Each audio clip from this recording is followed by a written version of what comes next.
আজ আমি রান্না করব, এটাকে কি মাছ বলে ঠিক জানি না, গুলশা বা হচ্ছে কি যেন ট্যাংরা মাছ। হ্যাঁ, এই মাছটা রান্না করবো, একটু মাঝারি সাইজের। আজকে সকালেই বাজার থেকে আনা হয়েছে, এটা ভালো করে কেটে ধুয়ে সুন্দর করে নিয়েছি। এই যে কটা মাছ রান্না করবো, যদিও শুক্রবার আজকে গুলশা মাছ রান্না করবো। আজকে আমাদের রেসিপি আপনাদেরকে দেখাবো কিভাবে এই মাছটা মজা করে ভুনা করা যায়।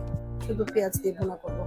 এই যে পেঁয়াজ নেবো তিনটা পেঁয়াজ কুচি করে নিব। আমার পেঁয়াজগুলো কুচি করে নিব।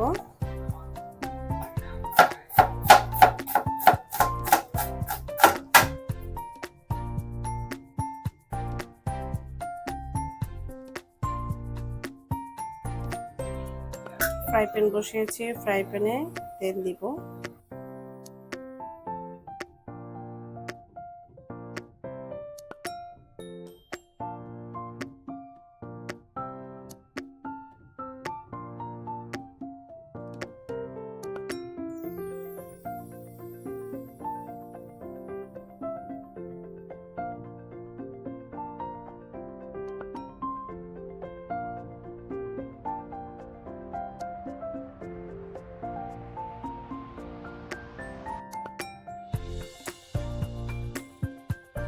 দেওয়ার পরে এই পর্যায়ে আসছে, এখন আমরা কাঁচামরিচ দিয়ে দিব।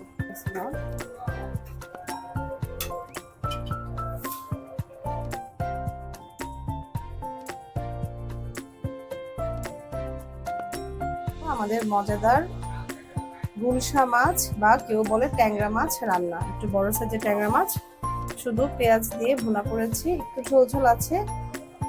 এটা আমরা আজকে দুপুরবেলা লাঞ্চ করবো। ধন্যবাদ সবাইকে, আপনারা এভাবে রান্না করে খেয়ে দেখবেন কেমন হয়েছে। ধনিয়া পাতা থাকলে খুব ভালো হতো, ধনিয়া পাতা দিলে রান্নাটা আরো সুন্দর হতো।